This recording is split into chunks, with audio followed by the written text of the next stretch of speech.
மஞ்சள் மஞ்சள்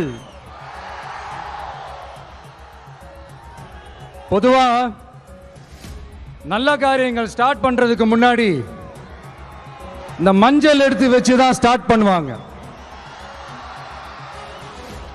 நம்ம வீட்டில் கூட நம்ம அம்மா அக்கா தங்கைகள் நமக்காக நாம நல்லா இருக்கணும்ன்றதுக்காக மஞ்சள் புடவை கட்டிக்கிட்டு தான் வேண்டிக்குவாங்க. அப்படி அந்த மஞ்சள்னாலே ஒரு தனி வைப்பு தாங்க. நம்ம கொடியில கூட அந்த வைப்ரண்டான அந்த எனர்ஜெட்டிக்கான அந்த மஞ்சள் இருக்குமே, அந்த மாதிரி மங்களகரமான மஞ்சள் விளையிற பூமி தான் இந்த ஈரோடு பூமி. இங்க வந்து மஞ்சளை பத்தி பேசாம வேற எங்க போய் பேசுறது? அது மட்டும் இல்ல, இங்க ஒரு மகத்தான ஒரு மனிதரை பத்தி நம்ம பேசி ஆகணும். இந்த ஈரோடு மண் விவசாயத்துக்கும் பேர் போன மண். இங்க நடக்கிற அந்த விவசாயத்துக்கு மிக முக்கியமான ஒரு கவசமா இருக்கிறது என்ன தெரியுமா? காலிங்கராயன் அணை, காலிங்கராயன் கால்வாய். காலிங்கராயன் அணை கட்டினதுலையும் கால்வாய் வெட்டினதுலையும் உயிரான உணர்வு பூர்வமான நிறைய விஷயங்கள் இருக்குது. அப்படி அந்த ப்ராசஸ்ல அவர் அந்த அணை கட்டும் போதும் கால்வாய் வெட்டும் போதும் ரொம்ப சோர்வடைஞ்சிட்டாராம். அப்ப அவங்க அம்மா அதை பார்த்துட்டு சொன்னாங்களாம், மகனே காளிங்கா, தயிர் வித்த காசு தாழ்வாரம் வரைக்கும் இருக்குது, மோர் வித்த காசு முகுட வரைக்கும் இருக்குது, அதை எடுத்துக்கிட்டு போய் அணைய கட்டியா கால்வாய வெட்டியான்னு சொல்லி தைரியம் கொடுத்தாங்களாம். பெத்த அம்மா கொடுக்கிற அந்த தைரியம் இருக்கு பாருங்க, அதை தாண்டி வேற எதுவுமே கிடையாதுங்க. ஒரு மனுஷனால எதையும் சாதிச்சு காட்ட முடியும். அப்படி ஒரு தைரியத்தை தான் இப்ப நீங்க என்னுடைய அம்மா அக்கா தங்கைகள் நண்பா நண்பிகள் தோழர்கள் எல்லாரும் எனக்கு கொடுத்திருக்கிறீங்க. அதே தைரியத்தை, அதே துணையா என் கூட நிக்கிறீங்க. இதை எப்படி நம்ம பிரிச்சு விடலாம்? இதை எப்படி நம்ம கெடுக்கலாம்? என்னெல்லாம் அவதூறுகள் நம்ம விஜய் மேல சொல்லி மக்களை நம்ப வைக்கலாம்? என்னெல்லாம் சூழ்ச்சிகள் நம்ம விஜய் மேல பண்ணி மக்களை நம்ப வைக்கலாம்? இப்படி சூழ்ச்சிகளை மட்டுமே நம்பி பொழப்ப நடத்துற சில சூழ்ச்சிக்கார கூட்டங்கள் இதை தொடர்ந்து செஞ்சுக்கிட்டு தான் இருக்கு. ஆனா அவங்களுக்கு தெரியாது, இது இன்னைக்கு நேத்து வந்த உறவு இல்ல. கிட்டத்தட்ட 30-33 வருஷத்துக்கு மேல இருக்கிற உறவு. ஏன் நான் சினிமாக்கு வந்தப்போ எனக்கு வயசு 10, அப்பல இருந்தே இந்த உறவு ஸ்டார்ட் ஆகி போயிட்டு இருக்கேன்னு அவங்களுக்கு தெரியாம போச்சு. அதனால என்ன பண்ணாலும், நீங்க என்ன ட்ரை பண்ணாலும், எல்லாத்தையும் விட்டுட்டு மக்களுக்காக வந்திருக்கிற இந்த விஜய மக்கள் ஒரு நாளும் கைவிட மாட்டாங்க. மக்கள் கூடவே நிக்கிறாங்க, கூடவே நிப்பாங்கன்னு அவங்களுக்கு தெரியாம போச்சு. என்னப்பா நிப்பீங்கல்ல? உங்களை நம்பிதாப்பா வந்திருக்கிறேன். அதான் இந்த சத்தம் தாங்க வாழ்நாள் பூரா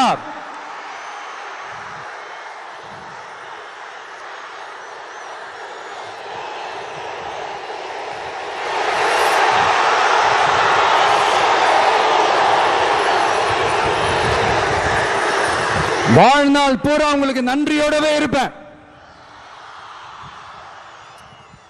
இப்போ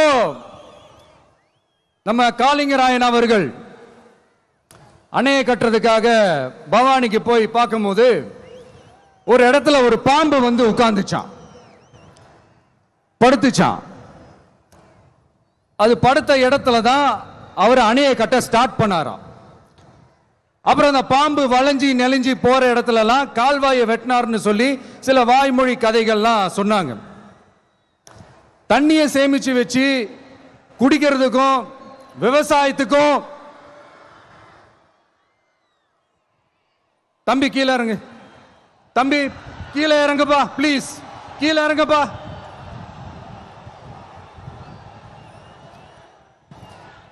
ஓகே, தேங்க்யூ தேங்க்யூ. கீழே இறங்குங்க, கீழே இறங்குப்பா.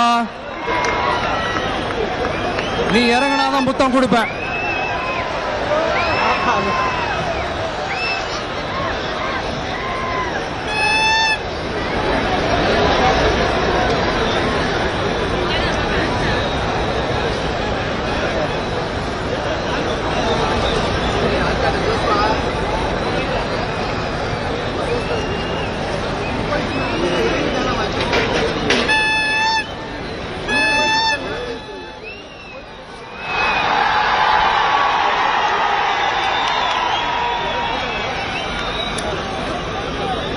இப்படி தண்ணியை சேமிச்சு வச்சு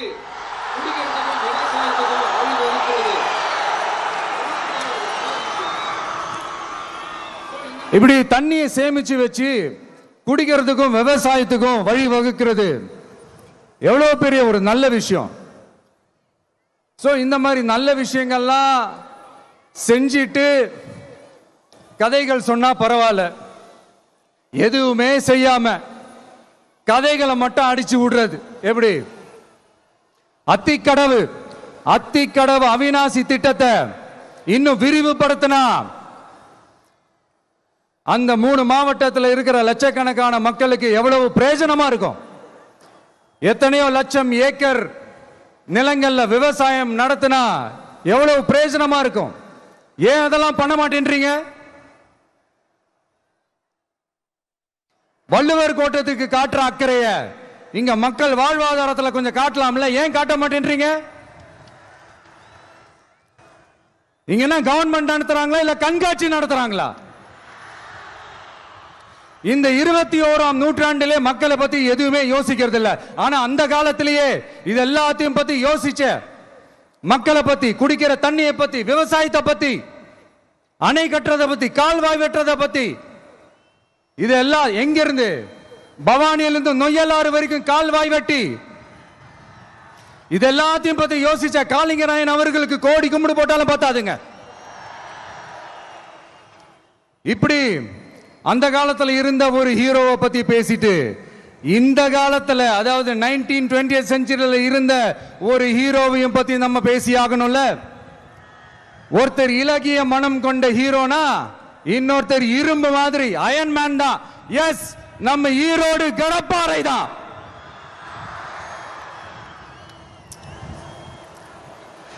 ஒட்டுமொத்த தமிழ்நாட்டையே திருப்பி போட்ட சீர்திருத்த நெம்புகோல். ஈரோடு மாவட்டத்தில் பிறந்த அவர்தான் இந்தியாவுக்கே இடஒதுக்கீடு சம்பந்தமான அரசியல் சட்டத்தை திருத்தறதுக்காக போராட்டம் நடத்தினவர் யாரு? நம்ம தந்தை பெரியாரு. 100 வருஷத்துக்கு முன்னாடியே வகுப்பு வாரி பிரதிநிதித்துவம் வேணும்னு கேட்டவர். அன்னைக்கும் சரி இன்னைக்கும் சரி ஒரு ஆச்சரியத்தோட பார்க்கக்கூடிய ஒரு மனிதர், நம்மளுடைய கொள்கை தலைவர். அப்ப அண்ணாவும் எம்ஜிஆரும் யாரு? பெரியார் அவர்கள் கிட்ட இருந்து எங்களுக்கு தேவையான கொள்கைகளை எடுத்துக்கிட்டோம். அவரை ஃபாலோ பண்ற, அவரை வழிகாட்டி ஏத்துக்கிட்ட அண்ணா அவர்கள் கிட்ட இருந்தோம், எம்ஜிஆர் அவர்கள் கிட்ட இருந்தோம் தேர்தல் அணுகுமுறையை எடுத்துக்கிட்டோம். அண்ணாவும் எம்ஜிஆரும் தமிழ்நாட்டோட சொத்து. அவங்கள பயன்படுத்துறத பத்தி யாரும் இங்க கம்ப்ளைண்ட்லாம் பண்ண முடியாது. அண்ணா எங்களோடது, எம்ஜிஆர் எங்களோடது, நீங்களா எடுத்துக்க கூடாது அப்படிலாம் யாரும் இங்க அழுதுட்டு இருக்க முடியாது, சொல்லிவிட்டேன். அதனால நாங்க ஒரு வழியில அரசியல் செஞ்சுக்கிட்டு போயிட்டு இருக்கிறோம். உங்களுக்கு தான் டிவிக்கு ஒரு பொருட்டே இல்லைல்ல, அப்புறம் ஏன் கதறீங்க? அப்புறம் ஆளுக்கு அங்க போயிட்டு இங்க போயிட்டு புலம்பி தள்ளிக்கிட்டு இருக்கிறீங்க. இது எப்படி இருக்கு தெரியுமா? எனக்கு பயம் இல்ல, எனக்கு பயம் இல்ல அப்படின்னு சத்தமா சவுண்ட் விட்டுக்கிட்டே சத்தமா பாட்டு பாடிக்கிட்டே இந்த நடுங்கிக்கிட்டே சின்ன பசங்க நடந்து போவாங்க. அந்த மாதிரி இருக்கு. முதல்ல மண்டையில இருக்கிற கொண்டைய மறைங்க சார்.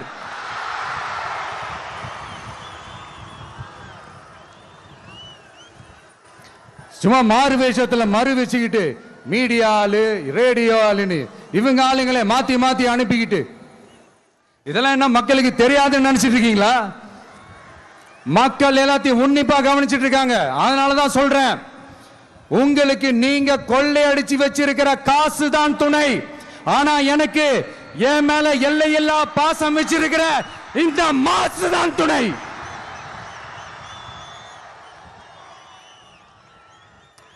இப்படி நமக்கு துணையா இருக்கிற ஈரோடு மக்களுக்காக நான் இப்போ குரல் கொடுக்கலாம் வந்திருக்கிறேன். சரி, இப்ப விஷயத்துக்கு வருவோம். பெரியார் அவர்கள் கிட்ட இருந்த அந்த செல்வாக்கையும் அந்த பதவிகளையும் அந்த பவரையும் வச்சுக்கிட்டு அவர் என்ன சொன்னார் தெரியுமா? இவ்வளவு செல்வாக்கு, இவ்வளவு பதவிகள், இவ்வளவு பவர் இருந்தோம் நான் ஒரு 5 பைசா காசு சம்பாதிச்சிருப்பேனா? எனக்கோ இல்ல என் குடும்பத்துக்கோ பட்டங்கள் வேணும், பதவி வேணும்னு ஏதாவது கேட்டிருப்பேனா? இல்ல ஏதாவது லாபம் பார்த்திருப்பேனா? இல்ல எதுக்காவது ஆசைப்பட்டிருப்பேனா? ஆனா அவர் பேரை சொல்லிக்கிட்டு அவருடைய கொள்கையை ஃபாலோ பண்றதா சொல்லிக்கிட்டு இப்ப ஆட்சியில இருக்கிறவங்க என்னெல்லாம் செய்யறாங்கன்னு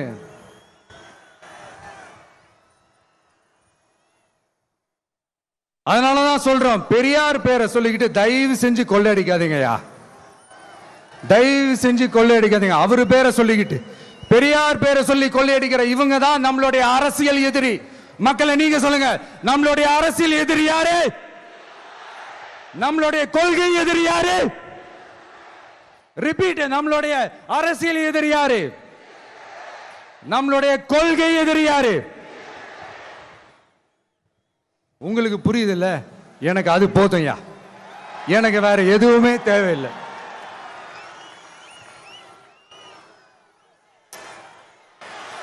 அதனாலதான்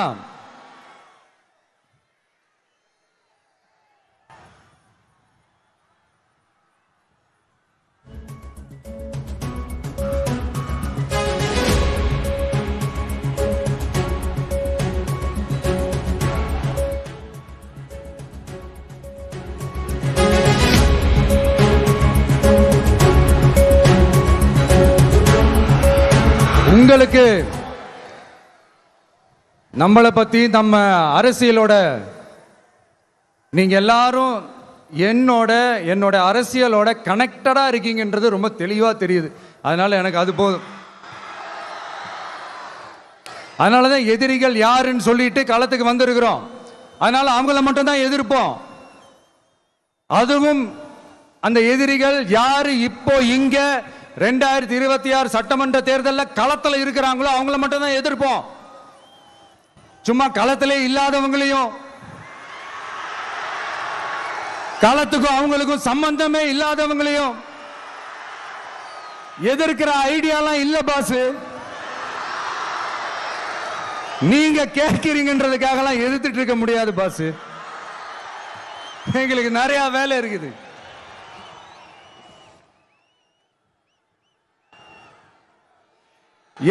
எத்தனை பொய்யான வாக்குறுதிகள்.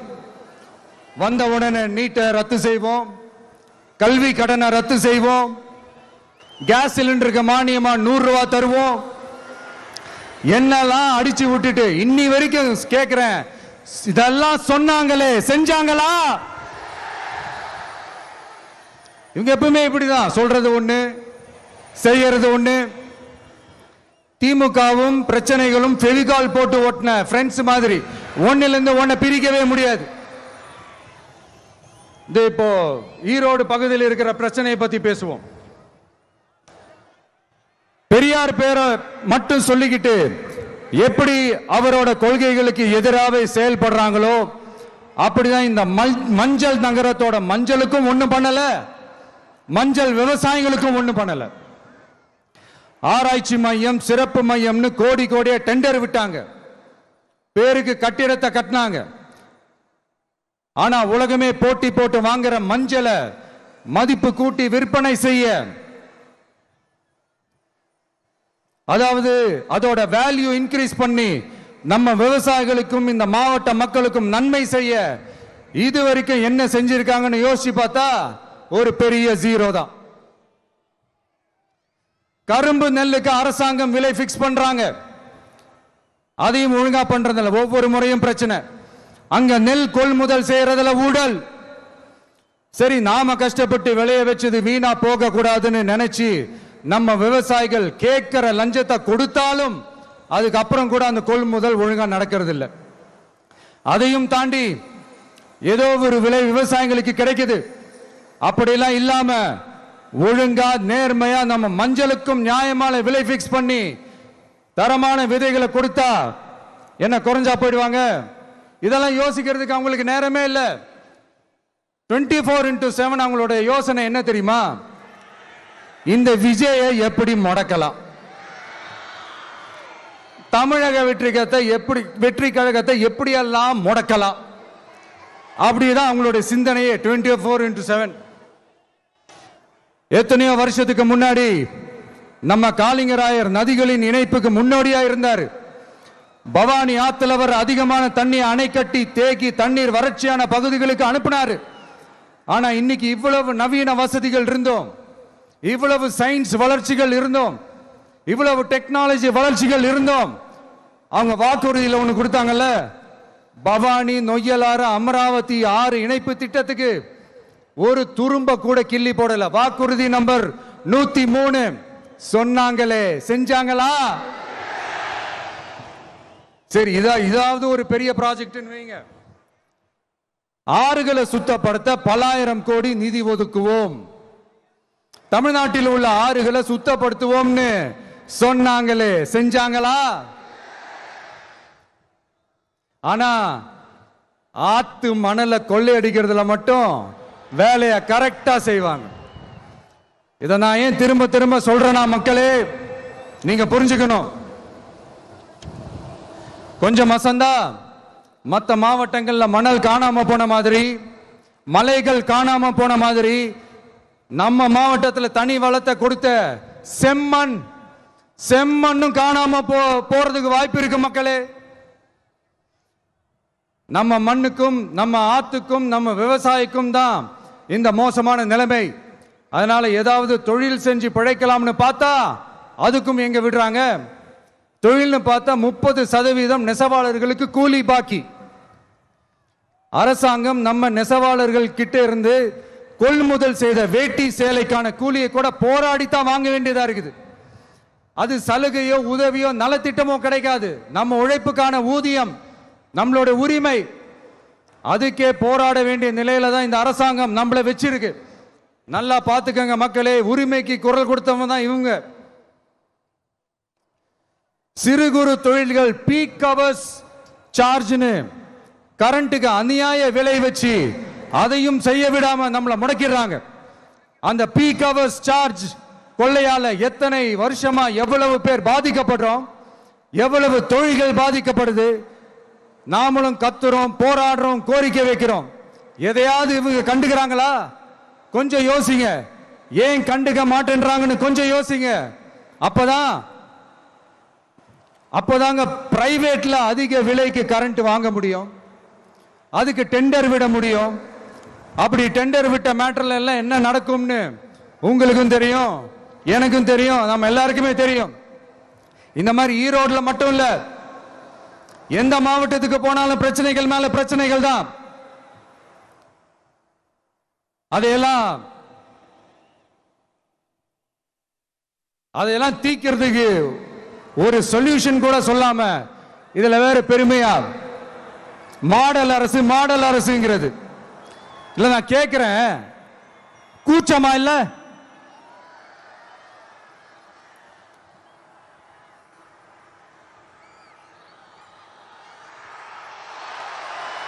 இதெல்லாம் கேட்டா அப்படியே நம்ம பக்கம் யூட்டர்ன் அடிச்சு வந்துருவாங்க. விஜய் என்ன அரசியல பேச மாட்டேன்றாரு, விஜய் என்ன சினிமா டயலாக் மாதிரி பேசுறாரு. விஜய் பஞ்ச் டைலாக் பேசுறாரு, விஜய் 10 நிமிஷம் தான் பேசுறாரு, 9 நிமிஷம் தான் பேசுறாரு. நான் எத்தனை நிமிஷம் பேசினா உங்களுக்கு என்ன சார்? நான் எப்படி பேசினா உங்களுக்கு என்ன சார்? உள்ள விஷயம் என்னன்னு பாருங்க சார். ஒவ்வொரு மாவட்டத்துக்கும் போய் மக்கள் ஃபேஸ் பண்ற பிரச்சனைகளை எடுத்து பேசிட்டு இருக்கிறேன். பின்ன அது அரசியல் இல்லாம வேற எதுதான் அரசியல்? உங்களை மாதிரி தனிப்பட்ட முறையில் தரக்குறைவா அசிங்க அசிங்கமா பேசுறதுதான் அரசியல்னா அந்த அரசியல் நமக்கு வராது. வராதுன்னா நல்லாவே வரும். உங்களை விட எனக்கு அது நல்லாவே வரும். வேணான்னு விட்டு வச்சிருக்கிறோம். அப்புறம் உங்களுக்கு நமக்கு என்ன வித்தியாசம்? காஞ்சிபுரத்தில் நாம பேசும்போது இந்த மாதிரி உங்களால் அமைக்கப்பட போற ஆட்சியில நம்ம ஆட்சிக்கு வந்த உடனே என்னெல்லாம் செய்ய போறோம்ன்றது சிலது சொன்னோம். அதையெல்லாம் தப்பா புரிஞ்சுக்கிட்டு இப்போ சொல்றேன், விளக்கமா சொல்றேன். நான் சலுகைகளுக்கு எதிரானவன் கிடையாது. மக்களுக்கான சலுகைகளை இலவசம்னு சொல்லி அசிங்கப்படுத்துறதுல எனக்கு உடன்பாடு கிடையாது. மக்கள் காசுல மக்களுக்கு செய்யறதை எப்படி இலவசம்னு சொல்லுவீங்க? அப்படியே செஞ்சிட்டாலும் ஓசில போறேன்னு சொல்லி அசிங்கப்படுத்துறீங்க. என்ன கேட்கறதுக்கு ஆள் இல்லைன்னு நினைச்சீங்களா? மக்களுக்கு ஒண்ணுன்னா இந்த விஜய் நிப்பா, இந்த விஜய் கேள்வி கேட்பா. இந்த விஜய் எப்பவுமே மக்கள் பக்கம் தான். அதே மாதிரி மக்களும் என் பக்கம் தான். என் மக்கள் மானத்தோட மரியாதையோட கௌரவத்தோட வாழணும். என் மக்கள் யாருக்கும் கீழே கிடையாது. அப்படி அவங்க கௌரவத்தோட வாழணும்னா அவங்களுக்கான வாழ்க்கை தரம் உயரணும். வாழ்க்கை தரம் உயரணும்னா அவங்களோட வாழ்வாதாரம் உயரணும். வாழ்வாதாரம் உயர்ந்தாதான் பொருளாதாரம் உயரும். பொருளாதாரம் உயர்ந்தாதான் வசதி வாய்ப்புகள் உயரும். இதெல்லாம் உயர்ந்தாலே ஆட்டோமேட்டிக்கா அவங்களோட வாழ்க்கை தரம், அவங்களுக்கான மரியாதை, அவங்களுக்கான கௌரவம் எல்லாமே உயரும். இதுக்கான வழிகள், அந்த சூழல்களை அந்த கவர்மெண்ட் அமைச்சு கொடுக்கணும். இதுக்கான அந்த திட்டங்களை செயல்படுத்தணும். இதெல்லாம் செஞ்சாதான் அந்த அரசாங்கம் ஒரு நல்ல அரசாங்கம். இதைத்தான் சொன்னோம்.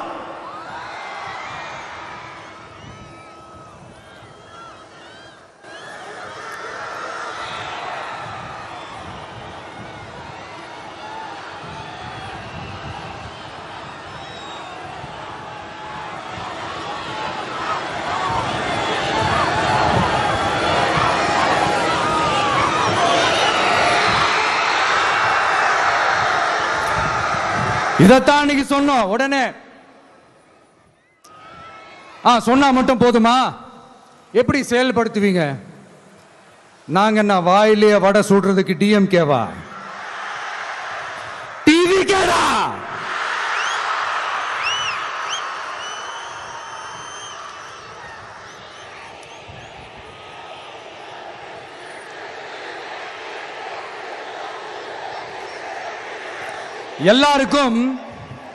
எல்லாருக்கும் நிரந்தரமான ஒரு வீடு இருக்கணும்னு சொன்னோம். உடனே எங்க ஆட்சியிலே நாங்க எல்லாரும் வீடு கட்டி கொடுத்துட்டோமே அப்படிங்கிறது இல்ல. நான் கேட்கிறேன், இங்க உங்களை தான் கேட்கிறேன், இங்க வாடகைக்கு இருக்கிறவங்களே இங்க யாரும் இல்லையா? எல்லாருக்கும் சொந்தமா வீடு கட்டி கொடுத்துட்டாங்களா? அடுத்து வீட்டில் இருக்கிற ஒவ்வொருத்தரும் மினிமம் டிகிரி படிச்சிருக்கணும் அப்படின்னு சொன்னோம். உடனே எங்க ஆட்சியிலே எல்லாரும் டிகிரி படிச்சு முடிச்சிட்டாங்களே அப்படிங்கிற மாதிரி சொல்றது அது உண்மைனா? ஸ்கூல் லெவல்லையே டிராப் அவுட்ஸ் அதிகமானது யாரோட ஆட்சியிலங்க?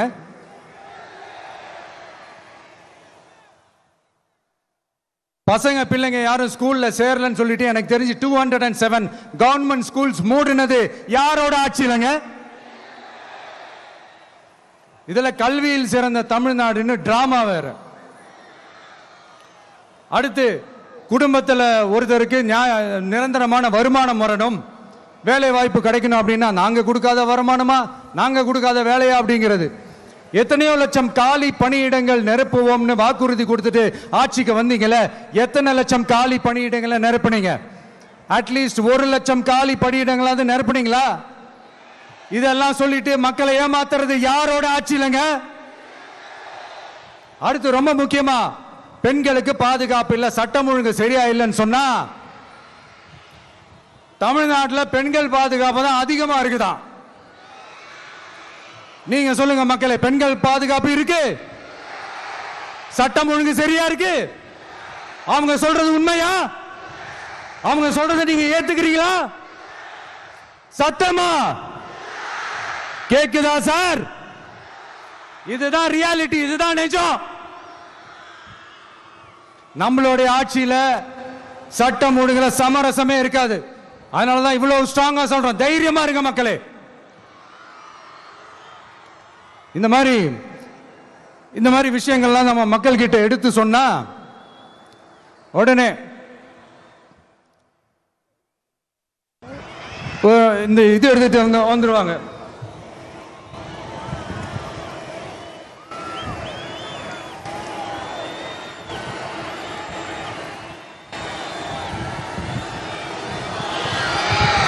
இந்த மாதிரி இதெல்லாம் என்னென்ன செய்ய போறோன்றது சிலதெல்லாம் காஞ்சிபுரத்தில் சொன்ன மாதிரி சொன்னா எல்லாத்தையும் தப்பா திருச்சி பேசிக்கிட்டு அவதூறு பரப்பிக்கிட்டு. நான் கூட யோசிப்பேன், எம்ஜிஆர் அவர்களும் மேடம் ஜெயலலிதா மேடம் அவங்களும் ஒரே வார்த்தையில சொல்லி இந்த திமுகவை காலி பண்ணாங்கல்ல. நான் கூட யோசிப்பேன், ஏன் இவ்வளவு ஹார்ஷா பேசுறாங்க, ஏன் இவ்வளவு ஹார்ஷா அவங்கள திட்டுறாங்கன்னு யோசிச்சது உண்டு. இப்பதானே புரியுது. அவங்க ரெண்டு பேரும் சொன்னதை இப்ப நானும் ரிப்பீட் பண்றேன். திமுக ஒரு தீய சக்தி, திமுக ஒரு தீய சக்தி, திமுக ஒரு தீய சக்தி, திமுக ஒரு தீய சக்தி, தீய சக்தி, தீய சக்தி, தீய சக்தி.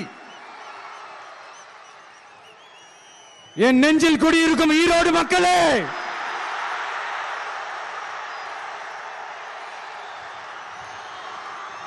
டிவிகே ஒரு தூய சக்தி. எப்படி? டிவிகே ஒரு தூய சக்தி. தூய சக்தி டிவிகேவுக்கும் தீய சக்தி டிஎம்கேவுக்கும் தான் போட்டியே.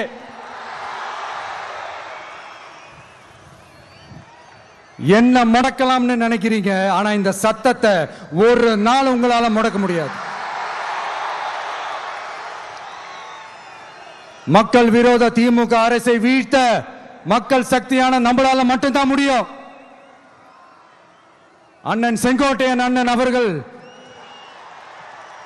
நம்ம கூட வந்து சேர்ந்தது நமக்கு ஒரு மிகப்பெரிய ஒரு பலம். அந்த மாதிரி செங்கோட்டையன் அண்ணன் அவர்கள் மாதிரி இன்னும் நிறைய பேர் வந்து சேர இருக்கிறாங்க. அவங்க எல்லாருக்குமே அந்த உரிய அங்கீகாரத்தை கொடுப்போம். அது மட்டும் இல்ல, அப்புறம் இன்னொரு விஷயம் சொல்ல மறந்துட்டேன்.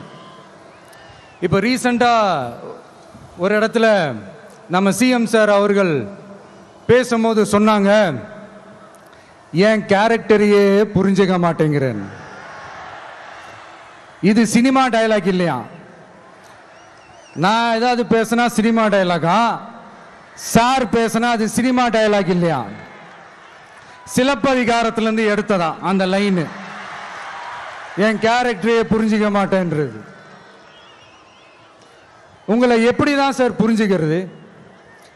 எந்தெந்த விஷயத்துலலாம் சார் உங்க கேரக்டர் நாங்க புரிஞ்சுக்கிறது? அதையும் நீங்களே சொல்லிட்டீங்கன்னா கொஞ்சம் நல்லா இருக்கும் சார். சட்டம் ஒழுங்குல நாடே சந்தி சிரிக்குது, அதுலயா? பெண்கள் பாதுகாப்புல நாடே சந்தி சிரிக்குது, அதுலயா? பொய் வாக்குறுதிகளா கொடுத்து ஏமாத்தி ஆட்சிக்கு வந்தீங்களே, அதுலயா? எதுலதான் சார் உங்க கேரக்டர் நாங்க புரிஞ்சுக்கிறது? ஆனா ஒண்ணு, தமிழ்நாட்டில் ஆட்சி செய்யற நீங்களும் சரி, ஒன்றியத்தில் ஆட்சி செய்யறவங்களும் சரி, நீங்க ரெண்டு பேரும் முதல்ல என்னோட கேரக்டரை புரிஞ்சுக்கணும் சார். என்னோட கேரக்டர்னு சொன்னது நம்ம மக்களோட கேரக்டரை. 2026 சட்டமன்ற தேர்தலோட அந்த கேரக்டரே கொஞ்சம் வேற மாதிரி சார். அதை கொஞ்சம் தயவு செஞ்சு நீங்க புரிஞ்சுக்கணும் சார். புரிஞ்சுக்கலன்னா மக்களே உங்களுக்கு புரிய வைப்பாங்க சார். கான்பிடென்டா இருங்க சார், நல்லதே நடக்கும் சார். வெற்றி நிச்சயம் சார். மீண்டும் சந்திக்கும் வரை நன்றி, வணக்கங்க சார். நண்பா, நண்பிகள், இங்க எல்லாம் பார்த்தோம், எல்லாம் நல்லபடியா நடந்தது. சேஃபா வந்துட்டு சேஃபா வீட்டுக்கு போயிடுங்க. எனக்கு எல்லாத்தையும் விட நீங்க தான் எனக்கு முக்கியம். தயவு செஞ்சு சேஃப்டியா போயிட்டு வாங்க. ஒரு ஈரோடு செல்ஃபி ஒன்று எடுப்போமா?